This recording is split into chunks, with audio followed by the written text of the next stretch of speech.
My hot take is Mike ruined everything. Cam Reddish, to me, is the NBA version of Zach Wilson. I've watched them lose a game, heartbreaking buzzer beater, and then saw him in the club celebrating 3 hours later. Wade in that finals run was the better player than Shaq. I think he's more influential than Steph. Brandon Jennings? James Harden. Oh, others Oh, are Brandon Jennings. I heard Brandon Jennings. How did we get But Brandon yes. Jennings?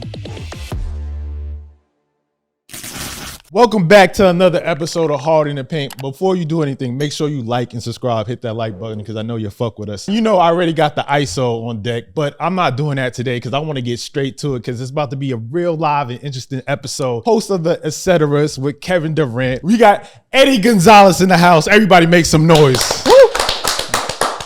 Thank y'all for having me, man. Thanks for coming Thank y'all on, for bro. having me. I know on Twitter I seem a little more combative. Yes. But I'm not like that in real life. I got bone to pick with my guy right here. But besides that one, I came to chill. Well, Excited. yo, our producer Ben was worried because he thought, you was gonna come in and take our heads off. So, Twitter brings out like the worst of us, like the most obnoxious version possible. yes, it's an evil platform. You know what I'm saying? Evil is right. Shout out Musk, baby.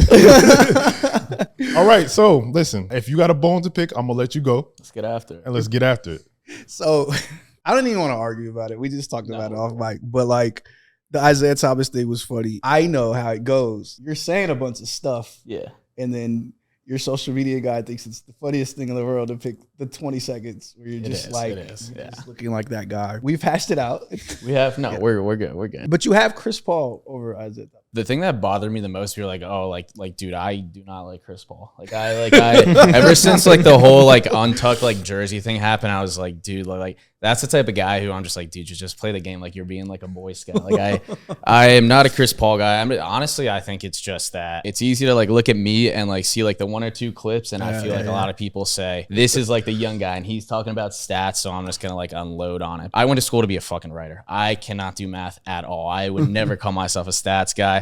I think a lot of it came from I've just heard for years on end that like Isaiah is foregone like number 3. Yeah. And I just don't think that. I think that a lot of that comes from my pops, who was a big Isaiah Thomas fan, and I was like, that's cool, Dad, but like I'm watching Steph Curry run around and I'm watching Chris Paul, and it's a generational thing. One of the first conversations I ever had with Kevin was like both of us sitting there kind of going, you don't take Twitter serious, right? Like kind of concerned about each other. And he's like, fuck no. And I'm like, yeah, me neither. Cool. My thing with basketball is none of us are right. Like, No, never. you know what I mean? Like we can't prove it. And no one is ever going to convince anyone anyway other way around. Huh? That's my thing with Twitter is like the LeBron Jordan debate is over. It doesn't mean it's been solved. It means it's just over. Yeah. Like everybody's made up their mind. And we're sick of talking about it. Who's the last person you talked to, had a real conversation with, and they said, you know what? You're right. I do have LeBron over him now, or I do have Jordan over. No, it's never happened. Not on Twitter. Not on Twitter, yeah. I'll say I did switch for what it's worth. From which way? I was Jordan for a while, and then I went LeBron when he got the point record, because everyone who steps on a basketball court, your goal is to put the ball through the hoop. The guy who's done that more than anyone at all, I think it's hard to argue against that. One, I think that record's never going to get broken. Like Luka said it himself, was like, I'm not going to play that long. Hell no. Yeah. 2 is like, because it's LeBron and we've watched him do too much shit at this point, we almost undersold how big a deal that record was. Yeah. Like it's a scoring record in the NBA. And NBA has remained static for years. They haven't added games. They haven't added shit. Even now they're playing faster. In the 70s and 80s, they also played really fast and had a lot of possession. So it's like, it's a really important record. And he did it, and he's not 7 feet tall. Like, I think it's fascinating. The greatest argument I ever heard for Jordan is you acknowledge Jordan is more skilled of a player. Jordan won more. He has more shit. How is he not better? And I was like, LeBron's just better. Fuck out of here. Like, That's his guy. Yeah. But it's one of those things like nobody's winning debates anymore. No. If these two guys start arguing like Steph and LeBron right now, wherever the convo started, me and you could sit there and go, okay, now he's gonna mention this, and now he's gonna mention that, and boom, boom, boom, and then like we know all the points. Yeah. Maybe because I'm in my 30s now, I'm starting to just appreciate everybody that's came through and played the game. But I think before it's just like we try to like discredit like everybody like they ain't shit. That's your point to like the Chris Paul thing. Chris Paul is a great fucking player. Like, I remember you were tweeting about James Harden as well. Like, yeah. People on Twitter, they try to shit on James Harden like he's not a great player. Like, if you went on Twitter and didn't know anything about James Harden, you're gonna be like, yo, he's ass. Yeah. But you know James Harden is like that if you watch any type of basketball. So like now, I try to not to get in these debates where I'm like, oh, this person is better, this person is better, because you're just shitting on them for no reason. Don't get me wrong, I feel like LeBron is better. But I'm just saying, Michael Jordan's the shit. Like, you feel me? So like when people try to shit on Michael Jordan, I feel like that's fucking crazy when I think about it now. Like, why are we doing that? That's the Twitter thing, right? If I like this thing, that must mean I hate this thing. People are like insecure. So it's like, if I'm a big fan of this guy and you say that that guy's better, it's like, oh, now you are insulting my favorite player and therefore me. It doesn't have to be like that. James is a funny one because the way he plays, it bothers people. I think he's one of the most influential players we've ever seen. How he played for 6-7 years and now how everybody plays now. People get mad when I say, I think he's more influential than Steph. And Steph is just, I think, more talented. He's a better shooter. Ooh. And it Brandon Jennings? James Harden. Oh, others Brandon Jennings. I heard Brandon Jennings. How we get But yes. Okay, No, all right, I'm okay. joking. Okay. No, but I think Steph is more impactful. no, He's a yeah, better yeah. shooter. But I think the way James impacted the game, everybody gets at him about free throws. I think James shot like 12 free throws a game the year he scored 36 games. The year Mike scored 38, he shot like 15 free throws a game. It's like Shaq level of free throws. You have to get a lot of free throws to score a lot of points. Mike wasn't flopping, but Mike was like diving into people and he's pump faking and you're falling on him and that type of stuff. He was getting to the line. James is a very interesting player because his greatest sin is that he couldn't beat the Warriors, but he won more games against them than everybody. He won more games against them than the LeBron Cavs, than the KD Thunder. He just couldn't beat the KD Warriors, so now he's this big loser and he sucks. Yeah, And which it's is like the hardest thing to do ever. Before we get too far into the show, new Kentucky users. FanDuel is offering a bet of $5, get $200 in bonus bets. Head over to thegameday.com for more info on the offers. Do you think that James Harden is better than Dwayne Wade? I think he's had a better career. We acknowledge James is the better shooter. He's probably the better ball handler. I would say finishing in their prime, like D-Wade jumped higher and he finished stronger, but it wasn't like James was a bad finisher. And then you bring up defense, obviously he's a much better defender. I don't think it's just some wipeout combo because D-Wade got to play with LeBron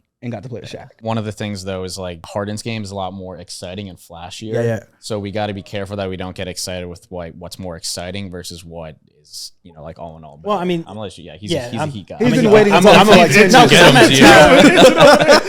because I'm a big D-Wade guy. That's why I'm a Heat fan, is because Dwayne Wade's my favorite player of all time. But like, you can't say like Harden's flashier than Wade because they called Wade the Flash. Yeah. Wade's I was whole game gonna is say something. I'm thinking flashiness. like the step back, the 3 points, like that's a flashy play to me. I think it's much closer than people want to admit. For the longest time, it's always been like Jordan, Kobe, Wade. Harden's back half of the career, which I like a lot, is he's more becoming a point guard. Yeah. He's not doing what he was doing in Houston. And they don't, like Philly, for example, doesn't need him to do that. You would see in the first half of his seasons in Philly, he would be more the facilitator, more of the point guard type.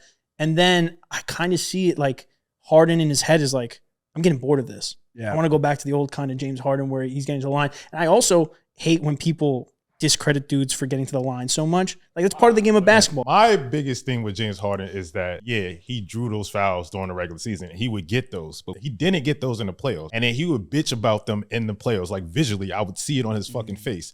And that didn't work for his fucking, like, advantage. If we talk about, like, being productive in the playoffs, Wade was more productive in the playoffs and more of a threat to me than James Harden because he wasn't getting those to the line baity fouls that he was getting in the regular season. Like he does flop. I think he's flopped more than anybody in the league I've ever seen. And I watched Vlade Divac like invented the flop. But like he does great shit and then he flops. And it's like, dog, remember his OKC time? He was the Euro step guy. So he was avoiding contact so he could finish. And he was like their defensive punch off the bench. Like they were bringing him off in series and said, okay, go guard the point guard. Every once in a while, that clip goes around his first Rockets game. It's like an entirely he's other moving off human. ball and It's like a everything. way It's different guy. crazy, He's shooting yeah. mid-range shots. It's like there's been so many different iterations of him. I think him and D-Wade both suffer from like this argument makes people pick them apart so much that now they're both weirdly underrated. Because when D-Wade was flash, like he was fucking ridiculous, and now it's like, oh, he wasn't that great a shooter and he was hurt a lot and he this and yeah, he had bad knees since college, but he was great in his moment. And he was great in the league with Tracy McGrady, with LeBron James, with Carmelo Anthony, with Kobe Bryant, with all these different wings and slashers, and he was one of them. Surefire all-star. Everybody knew he was clutch, and now we pick apart of him. We do the same thing with James. Yeah, People can't act like Wade wasn't great because when he joined LeBron James or LeBron joined him, people were crying about that. Yeah, that's like the thing. We're never gonna win again. Yo, so was it unfair or not? Because did he suck or is he amazing? Like people also like talk shit about Wade when Shaq joined. Wade in that finals run and like that playoff run was the better player than Shaq. Yeah. Shaq was fantastic, but Wade was much better. It was like unquestionably too. Yeah, like and with LeBron and Bosh, this wasn't the first time there was a super team. We talked about super teams like a couple months ago, and we were looking back at like the 90s, the 80s, like the early 2000s. There were superstars on the same team together. This isn't like something new. None of this shit is new. Trade demands aren't new. Yeah. I want to play with the other star. That's not new. Dog, when Kareem Abdul-Jabbar left the Bucks, he said, trade me to the Lakers and that's it. Dude, none of this is new. It's all social media. So everything is such a bigger spotlight into like trade requests, like super teams. You found out about that stuff by reading like Peter like VC's description like back in the day. Like now it's like you open your phone and it's everything. It's everywhere. I'll even bring it back to like the foul baiting. Like Jordan was getting those fouls, but like people were not posted on like Twitter like, oh, here's a badass thread of like all Michael Jordan's foul baiting. If you go watch a random 88 game, like this was a foul. When they were on the Dream Team and Magic is like, oh, I can't touch him. It's a foul. There was a reason. People were like, yo, you can't fucking touch Michael Jordan. It's a foul. So it wasn't like, yo, we had to clothesline him 10 times a game.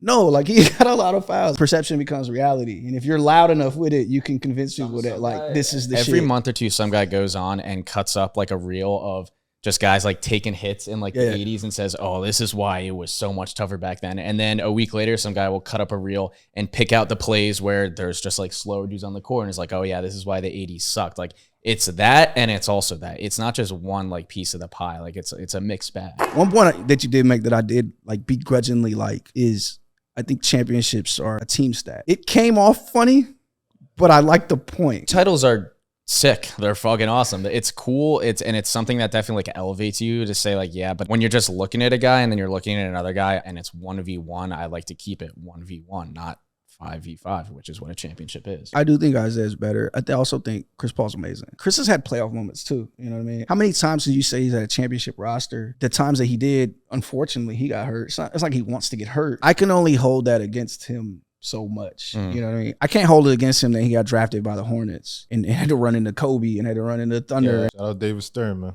That Blake got hurt, right? I can't hold it against him that the hammy popped and shit like that. It's not like he controls that. I know he's been part of some big chokes too, but he does perform well in the playoffs, well enough. We had a clip and we were talking about KD's legacy. Obviously, that's your podcast host or your show host. I'm not going to KD you to death, but I want to know, like, what's your actual thoughts on like NBA players now and their legacy and what that means to them? Because I feel like personally, like that means a lot to an NBA player. I think it's an interesting convo because a lot of times when we do it, we're like comparing trophy cases. Almost every player I've ever spoken to about that is like, well, the respect for my peers is what it's like when I met, Dr. J and he was like, yo, you're great. That was it. Yeah. Us sitting here and going, Isaiah Thomas's legacy doesn't necessarily add up. I don't think Zeke really gives a fuck about that. So I think they're great combos to have. I think they're combos we've always had.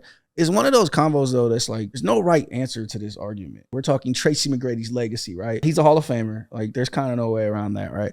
And he was great. What are we arguing at that point? Or are we arguing like top 10s? Like, and I think with Kevin that comes up a lot too. It's like top 10. I thought he had a great quote on that. He was like, if we were all at the park and Mike and LeBron, they picked their fives and we ran, like I'd get picked. That's fine. That's good enough for me. It's true. If we were watching 20 guys hoop at the gym, the 7-foot dude who's hitting threes and crossing people over, we'd be like, who the fuck is that? Yeah. The same with LeBron, like the 6'10" guy who's just faster than everybody. He's bigger than everybody. He's dunking and he's doing everything. I don't know. Legacy is weird. Like, it's just like we were just saying too. A lot of that shit is out of their control. Who knows what Anthony Edwards would be right now if he got drafted by the Celtics? What we view Jason Tatum is this. I love JT. He's my guy. As this like winner and this great young player.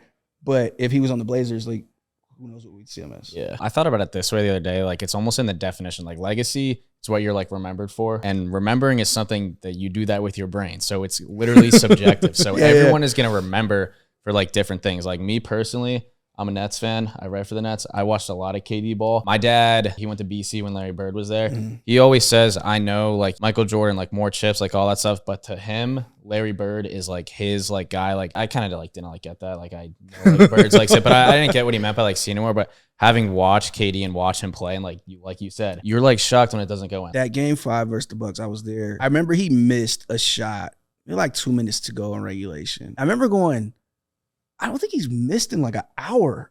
And I went and looked like on the play-by-play shit, and sure enough, he hadn't missed since the second quarter. And I was like, that's fucking ridiculous. Yeah. If a player can reach that level, and then we start talking about legacy and we start picking that apart, like now we're just being assholes. Yeah. I know I just watched greatness. And people are inspired by like different things too. Like here's another, like I was not old enough to watch like Jordan like play, but just the mystique around him and like the stories and a lot like that like inspired the fuck out of me. So I love him for that reason. Like we all have different reasons. But I think like NBA Twitter is very sensitive. I'll relate it to like being at the lunch table, right? And you got your guy, I got my guy, and I'm gonna debate why he's better. We hear this conversation going on. I know the NBA players hear it too. So like when that conversation was about Kevin Durant's legacy with the Suns, him winning a championship is going to mean a lot because it's separated from the whole Steph thing. And you could say, well, he's still great. I understand that too. That's true. But like just from a fan standpoint, people act like we can't have these conversations. And I feel like that's a part of the game. Winning a championship does matter on your resume and how we view you. Michael Jordan, great player, obviously go to some. But like we look at him that way because he won 6 championships. He won 3 back-to-back. He retired, came back and won another 3 more. Even with LeBron, like LeBron's great, solidified, but I'm still so sure he's chasing rings because he wants to add to that legacy. So when people be like, oh, you can't have that conversation because this player is great, I get mad confused by that because I'm like, bro, like why not? Like this is what we do. We're fans of the game. Play this money and we watch these players. It's like, yo, bro, I'm going to debate it. You shouldn't just say that, oh, they're a great player, so we should just shut the fuck up. That's the conversation of sports, is ranking the players who's better, the teams that's better, this and that. So I'm not saying we shouldn't have those conversations. I just think we got to be a little wary of who we're talking to when we had these conversations sometimes because we get bogged down in a lot of bullshit with it. I think Larry Bird is a great example too, because if you was there for Larry Bird, you really thought he was that fucking guy. Yeah, like he was like a kid living in Boston. Like Tracy McGrady was my guy. When I was in high school, I wanted to hoop like Tracy McGrady. So like at the time, you couldn't tell me he wasn't better than Kobe. Now when you say that now, people are like, fuck no, you're an idiot. But I'm like, yo, if you was there though, they really thought of them as equals. And you listen to Kobe and T-Mac talk, they did too. But like there's some of it lost if you're not in the moment. So it's the same with like music. It was a whole different conversation. But like I was joking about Ice Spice, like I don't get it. And then I went to some and I'm like, I'm just old. Like this is beyond me. I went to a block party out here and they play that shit and I'm like, oh, I get it. Sometimes you gotta have shit in this element. You know what I mean? I think it's true for basketball too. What's exhausting with legacy talk is the rings. The ring discourse really, to me, didn't really start until like LeBron started getting into the league because they tried to use it to compare him to Jordan. My hot take is Mike ruined everything. There's like an ad of him where he's like, maybe I'll ruin the game. Or whatever, yeah, he has the perfect resume. He never lost in the finals. He has all these records. He won scoring title and defensive player of the year at the same time. He did all that shit. But he set that template. And nobody's gonna ever have that career. So nobody's ever going to match up to that ever. The way the league is situated now, we don't even see repeat titleists anymore. No. We don't even see repeat like trips. How many times can we look back in the last 20 years and say, okay, the best player won the title? 5? We're debating if the best player won last year. And he's fucking great. And even on the same token, like people are going, well, how much does that title matter because he played this person, that person, this person? That's also such like bullshit because like 5-10 years from now, no one's gonna remember like the road that you took to get there. They're just gonna see that you won the chip. And the way they'll remember it is like they beat a young Anthony Edwards, they beat KD and Book, they beat LeBron, and then they beat Jimmy Butler, the playoff hero. So it's gonna sound amazing. And the way we're picking it apart now is saying, oh, well, the Suns were hurt, the Timberwolves were the 9 seed or whatever they were. Time shaves away so many rough edges of everything. Everything we're talking about, how like kind of at the base of all this is that there's kind of is no right answer because everyone's and it is what it is and we're all humans and have different opinions of that. But that's what makes it good though. If we were all just like, you know what, you're right. And then we were just like moved on to the next thing, it wouldn't be fun. To keep it flowing, right? We talking about rings. This has been a hot topic. Money or rings? Let's be honest here. When I was a kid and I was playing like 2K, like my player, like I was like, yeah, no, like I want the rings. Like now as like someone like paying his rent and like living on his own, like I want the money. That inflation hit. Stack 5 was talking about how all these NBA players now that want money over rings are like suckers basically. I fuck with Stack. But he's bugging. It's like logically, I want both. I want the ring and the money. So I'm going to get the money and I'm going to try to go and compete for a ring. Like, that's just logical. Shout out Melo, man. He did it the right way. I side with De'Aaron Fox. Young Fox, who I think is a great young player. My hometown, Sacramento. Shout out D Fox. If you hang around NBA players for like an hour, contracts is going to come up. Not theirs, maybe not like, but they're like, yo, remember when such and such got $80 million? Sorry, kids. It's all about the money. Like everybody wants to win. Yes. I won't say who. I've watched them lose a game. Heartbreaking buzzer beater out here to the Nets, and then saw him in the club celebrating 3 hours later. So like, and he was not unique. That was not the only guy. I've watched other guys do it. I've watched Nets do it. Like I've watched, whatever. Not to throw anybody under the bus, but it's a job. Every job, you're like, yo, I want the biggest raise I can get. And yes, if I can win an award at my job, that's great. Kobe said it. You know what I mean? When De'Aaron Fox said that shit, they start bringing up Kobe's quotes. Like, nah, this is a business. Fuck that. Like, I'm getting my money. Dirk should have got his money. Like you said, the practical real life answer is, yeah, all the money I can get. Ask Scottie Pippen this question. Yeah, I think that kind of like depends on who you are, right? If you're like LeBron or Tom Brady or whatever those cases, like winning those rings solidifies you and you become a brand. You're good forever because you won championships. People in love with you, your brand, your legacy, all that. But if you're somebody like Robert Horry, you got what, 5 rings? Yeah. I'm pretty sure he'll take the bag over those rings. Like Carmelo, bro. You think Carmelo's worried about some random dude on Twitter talking about you don't got rings? No. Melo's good. Yeah. Whatever that guy's going through, I hope you get through it. Melo's good for He got life. us that college chip, though, anyway, you know what I'm saying? So. But yeah, see, you're taking the bag all day, bro. Don't be stupid, bro. I hate to sound like those fans too, like, oh, winning doesn't matter. Because like you want to see your teams and your players win. 1,000%. But we're being like practical adults because they are.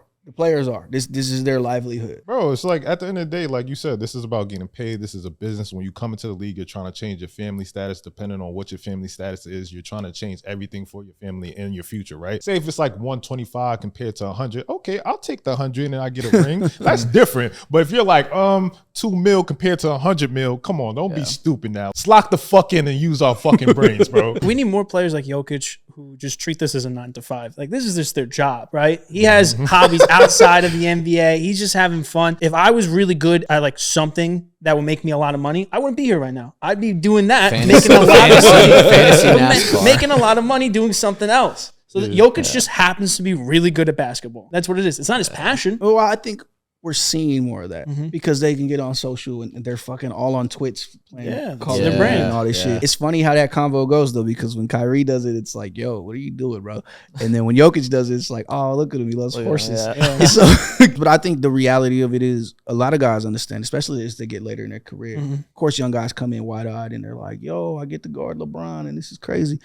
But you go through enough shit, like Cam Reddish, this is a job. He's seen it all. He's like, yo, fuck this. I gotta play. I gotta get my money. And it's always getting that second contract. Yeah, and it's like all those guys like that. Even somebody like Jamal Murray's had a ton of great success. I guarantee you, he's looking at it like, yo, I tore my ACL twice. I did all this shit. I went through all this shit. Yeah, this is a means to an end. I love basketball, but it is a means to an end. So I think it's kind of like the dirty little secret with sports. You know, when you're younger, you don't want to hear that shit. You don't want to be Calogero on the Bronx Tale. But the reality is we all turn into Sonny and we all go, yo, the Yankees don't give a fuck about me. I watch the Raiders. I'm a Raiders fan. They don't care about me. So I don't care about them. Shout out Jimmy G and them boys, baby. I saw your tweet where you said that you were worried about the future of the NBA. But Anthony Edwards, this guy, that's got the NBA in good hands. Was that a serious tweet? There's things I worry about stylistically with the way basketball is played. There's a lot of talk about the schedule and stuff, but the way basketball is played now is so damaging to people's legs. Watch the average big man in the league, what he has to do on defense. I had to hedge a screen and roll up here at the run back. I had to hedge another one at the run back. Okay, now we're in rotation. Now I have to close out on a shooter. Okay, the shooter passed. Now I got to get back to the paint. Hopefully attempt to guard the rim. All of that's happening in 20 seconds. There's so many cuts, so many different things. These guys are subjected to a whole different style of basketball. That worries me. Everybody plays the same. That worries me from like an entertainment standpoint. We're just hemorrhaging corner threes and we're spamming spread pick and roll, and that's what we do. From a talent standpoint, I think the league is in a great place. I love Anthony Edwards. And I love what he is. And I think, you know, to take it like a step further, the league is becoming like this middle-class child of NBA players league. Anthony Edwards still represents that type of player who the trenches. Yeah, the trench. Like, and I'm not even trying to be funny either, but like some players that been through some shit. You know what I mean? I had a conversation with somebody about Steph and Clay. This was somebody in the league, and they're like, they're so poised because they grew up in these gyms. And then my counter was like, they are, but there's like a certain lack of like hard-nosedness to some of these players who come the same way. And then we brought up Ant, and we brought up a couple other guys too. I'm not worried about the league in that sense. I do think stylistically it's gotten a little weird on the court. My joke is always just like the regular season is like international basketball of the world. And then in the playoffs, it's America basketball again. Isolation matters again because mid-range shots, pull-up shots matter again because physicality matters again. It completely changes. I kind of hate that though. Like that's been one of my biggest gripes with the NBA. It's like, it is night and day regular season playoffs. Oh, yeah. Yeah. Like once we get to the second round of the absolutely playoffs, we're watching like a whole other sport. So physical. When you get far enough in the playoffs, there's like a couple guys that just can't play. If you can't shoot, we can't play. Yeah. They're not going to guard you. You're going to get Tony Allen out. You can be the best defender in the league as a man. Harrison Barnes. It happens every year. There's like 1 or 2 guys. If you're too big and slow, we can't play you unless you're like getting 12 offensive rebounds a night. And even if you are Rudy Gobert. And even there, Kevon Looney, off you the can get floor. played off. We can put you on the bench. We can play you 10 minutes a game, play you in the second quarter, and that's it. The Nuggets were playing 7 people in the finals. And they were playing one of those guys like 3 minutes a game. They weren't playing a backup center. Yeah. They weren't playing a backup point guard. I love how you said that because that's been like Heat basketball for the past Yeah. couple of years. Playoffs, 7 guys are playing. Like I'm a big Duncan Robinson guy. He didn't play a whole lot this year, last postseason because he couldn't defend. When you're at that height of the level, you can't be catering to the 8th, 9th guy off the bench. If you trust your 7 guys, you're going to run them to the ground, but that's okay because you know I can trust these guys. And even Duncan, like they lost too many bodies. They had to play him. Yeah. And they were still playing him last. Like it was just last. And he's still to be scorching. But you're right. Like to me, they're the key example. And they went and got Cody Zeller in the middle of the season. Like we're going to have to play him 6 minutes a game. Like we know it. That's why they played small a lot too, is because Bam's your center. I personally believe Bam's a power forward. And like you need like a true big to play center and they'll be successful. But that's why it's a lot of small balls because you can't trust a big man like Dwayne Dedmon, like Cody Zeller to be on the court next to you because it's not going to go well. And this is a whole other combo, but I'm with you. I think the too big model that teams are trying to implement, I think that's the future. We just don't have enough of those guys. Yeah. We don't have enough Al Horfords. Even what Minnesota was trying to do, they have to get used to that. And then obviously Cat gets hurt, so they never really got to get in the rhythm of that. I think that's the future of it.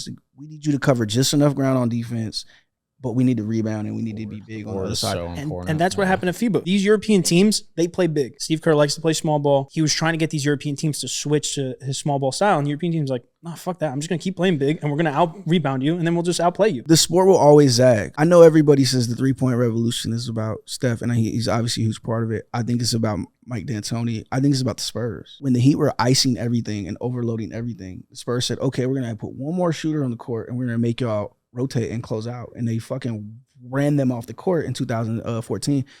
And it went from there. Steph is just the most well-equipped player for that. When I started watching basketball, you were not supposed to dribble up and shoot threes. Like you weren't ever supposed to dribble and then shoot it. You'd catch and shoot that motherfucker, but you can't dribble into that shit.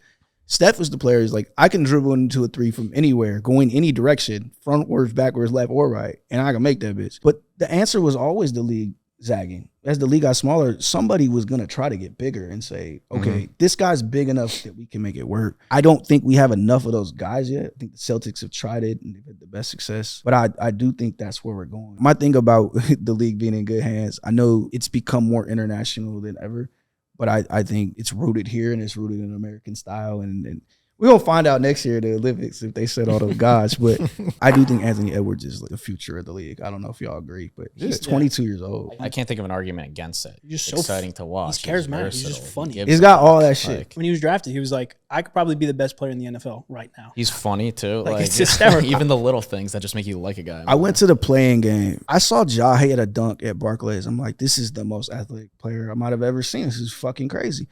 But Ant was like a whole other speed. He played like shit in that game, by the way. But he had like a breakaway dunk. And I think it's the first time I've ever seen LeBron in person go, you know what? Nah. And he just pulled up. And it's year 20 LeBron, it's a little different. But he, like, you could watch LeBron calculate. LeBron was with him. He was step by step with him. And he said, he just jumped off the court in person. Just so athletic, so strong. If he gets taller, he still might get taller. If he shoots better, like, I don't know how we stop him. If he ever gets a team, I just love everything he represents about basketball. And it's true of other guys too. You know what I mean? Like he's not the only great young player in the league, but I really like him. So let's have some fun, man. Who's the Zach Wilson of the NBA? You guys are the Jets fans, so I mean, you should. I'll be honest with you. This is different because Zach has a franchise on his back. And to me, it's Cam Reddish. Now, Cam Reddish has all the potential in the world, and we're trying to see that, and we're trying to make it work. But at the end of the day, it's not going to work. And Zach Wilson is the same way comparable to that, right? It's somebody that had tremendous talent, that was a dog previous before they got to the pros. And now that they're there, it's just not working. For whatever reason, I don't know if the style doesn't fit him or he doesn't have that same confidence.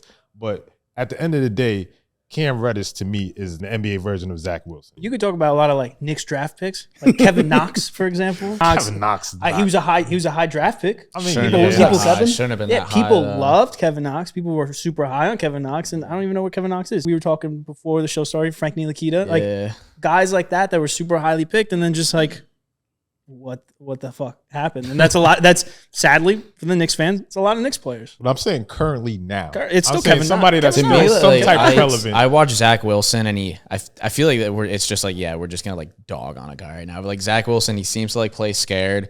That's like Killian Hayes, like to me. Like it's just another high draft pick, and like I don't know. They got a lot of young players in Detroit. The Jets are a young team. They got a lot of talent. I imagine it's even harder to like find his like way now. But you tweeted this out, and it did pretty well, and that name floated around, and I was like, yeah, no, it was first glance. What about RJ Barrett? No, he averaged like 20 last year, right? Like, dude, RJ, it's like popped off for Canada. You would talk to Knicks fans, and he's like the second coming of Christ. But then you also talk to other people, and they're like, he's a bust. Like I don't think he's either. I think he's probably got like a higher ceiling than people realize because the Knicks are like playoff team now. Like they're not exactly where they can just like, hey, you're a young player, run around and like do your best. Like they're trying to compete. That's a tough one because Zach Wilson might be like the worst starter in the league. Yeah. You know what I mean? Like, and some bad quarterbacks. So to just throw that on an NBA guy, I don't think you get that opportunity. That's how bad Zach Wilson is. He can't even be comparable to anybody. All right, what's a stat that should never be considered in a conversation in the NBA today? Plus minus. I knew this as soon as I seen that. this on the thing. We use it as like an individual stat and it's a lineup stat, and I fucking hate it. I was with Evan Turner and Andre Iguodala. Not to name drop or Flex. even put this on those guys. I love Evan Turner. No, because they might get mad that I'm telling this combo, but it's not all that deep. But it was like, fuck plus minus. And I'm like, thank you. And me and Evan were yelling about it because I hate that stat. My plus minus might be shitty, but I might be out there with the four of us. You know what I mean? Like, what could I have done? If it's like really bad, you're the only one. You're minus 35 and everybody else is plus like, all right, what did he do? But I hate that stat. There's outliers for like everything, but like I wrote down offensive rating, and what annoys me is when you apply a team rating to an individual. You're looking at one guy, but like offensive rating, like defensive rating, that's what bugs me when people are like, oh, like look at this guy, the team's offensive, like defensive rating. And plus minus goes into that, I'm pretty sure.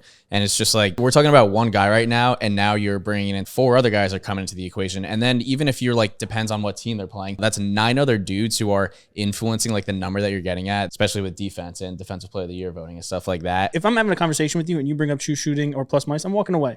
I don't care. I don't want like I see. I know, but like it's fine for online when you're like looking deep into and there's threads. Like, all right, I'll find it a little interesting, whatever. But like if we're having a conversation of why this player is better than this player, or like this player is really good, and you bring up his true shooting, I'm gonna walk away because I don't care. Yo, I was talking about Tyler Hero and OG Anunoby, and people were bringing up true shooting. I'm like, OG hasn't dribbled in 20 games. Why are you showing me that? This is not including any context to what Tyler Hero's doing. And I'm not even like the biggest Tyler Hero guy. Cool young guy. But like I watched him have to dribble 8 times to get a shot. Screen, no screen, whatever. 0 spacing. And then I watch OG sit out there and he's in a corner, in the weak side corner, and he gets to skip pass and he gets to shoot open threes. I don't care about their true shooting percentage. Leave me alone. Defensive rating is another one too because we're deciding defensive player of the year on that. It's ridiculous. Yes, like it's probably a terrible example because I think Brook is a good defender. I like Brook, but you're a drop big. You don't like. I personally wish Nick Claxton got more voting because he switches. I was banging the. He plays. He will guard Trae Young at the Shout top out of the Clax. key. He will defend the rim. He does it fucking all. He's fast. Swiss Army knife. Love the dude. So it's like I'm watching Brook and I think he does his job well, but it's like he has Giannis on the weak side. He has Drew Holiday at the point of attack all game, every game. And Chris Middleton, I think, is a really good defender on the point of attack all game, every game. And they go over shit. They go over everything because of Brook. I don't give a fuck what his defensive rating is. Look at his team. Like, what are we looking at right now? I think perimeter players need to win Defensive Player of the Year a little more. Jaren Jackson's the same thing. We're winning Defensive Player of the Year now because we're not guarding shooters. We're playing 2.9, foot in the paint, and then guarding the rim. Yes. We're giving away trophies for that. And it's ridiculous because we talk about how like the center is dead and like that's a whole nother conversation. But like if you're Defensive Player of the Year and you're guarding the singular position right now that people seem to mutually agree on that like, I mean, Jokic just won, Embiid's MVP, but you know what I mean? Like there's not as many great centers in the league. If you're defending the rim, then you're defending area on the court that is primarily taken up by the position that there are. And supposedly as many like good guys. Eddie, you don't know me, but my thing is I always say fuck your stats because your stats don't tell the whole story. Ever. And I feel like, to me, I'm part of that boy nice Twitter. And my thing is just like, yo, does this motherfucker win or not? I respect Russ. He's a Hall of Famer. But that was the thing with Russ. I was on the Russ train of the triple doubles and shit like that. But then, I don't know, it kind of became kind of shaky for me. So I'm not trying to discredit Russ, but sometimes the stats do get inflated. And if you have an argument and you can take this little stat here and there, of course you're going to make your point because you're picking what stat you can make a good stat for you and your player. So I'm just like, I ain't trying to heal that shit. Does that motherfucker win? Does he have a great moment? Is it something like that? Anything you want to get off before we get out of here? This was fun. It's always good to come talk ball, man. I appreciate you guys having me. I feel like I understand y'all a little more now. Yeah. Don't make me go viral. I said some dumb shit. But nah, I just love talking basketball, you know, and I love having these conversations because we mentioned earlier, none of us are right. You know, we all like different shit. This guy likes the Heat. I hate the fucking Heat. Like, at the end of the day, we just love basketball. So we can sit here and say, yo, Nick Claxton should have won Defensive Player of the Year, goddamn. Damn right. Because we was watching and we value different shit out there. So I'm just happy we got to do this. And man, I gotta come back on some time and we'll talk about the Suns or something. Since you're on a podcast or a show with Kevin Durant, do you feel yourself getting attacked more by like NBA Twitter because they feel like you have to defend him, you have that relationship? Is that a real question? Do you remember that Lil Wayne song? Do you really have that written down? You know? Yeah, of course. I mean, you know, it's funny because I made a lot of Nets fans friends, and now a lot of them hate me. And it's like, it's not my fault. Like, yeah, I just like basketball. So I don't mind arguing with people and shit. But people definitely show up to get their KD shit off on me. And it's like, yo, he tweets back too. Like, hit him. You know what I mean? Like, it is funny too because I'm biased. So at the end of the day, of course, I'm rocking with my guy. So fuck I'm talking about. But real like, shit. but like, are you gonna change my mind on KD? Like, why are you here yelling at me about rim pressure? Like, I don't give a fuck, bro. I'm blessed. I do a podcast with the guy I feel like is the best player in the league. However you quantify, he's a legendary basketball player, and I get to sit there and go, yo, what do you think of this? The same thing with FanDuel. I work with the biggest insider in the league, and I get to text my guy and say, yo, so where's Dame Lillard going? so I'm fortunate, you know what I mean? And if people want to shit on me because of that, I'll take it. See, everybody's cool. He didn't beat us up. He didn't attack us. Make sure you check him out on the Cetera's on Boardroom. And then FanDuel, right? Yep. Run it back. Okay. Shams, correct? Yes, sir. Another name drop. Shams and KD. This guy's the man right here. Flex, he's on our show. So fuck with us. Like and subscribe. We out of here. Gang, gang. Does JBobby make you angry? Well, that's good. Let us know in the comments. Like and subscribe, baby.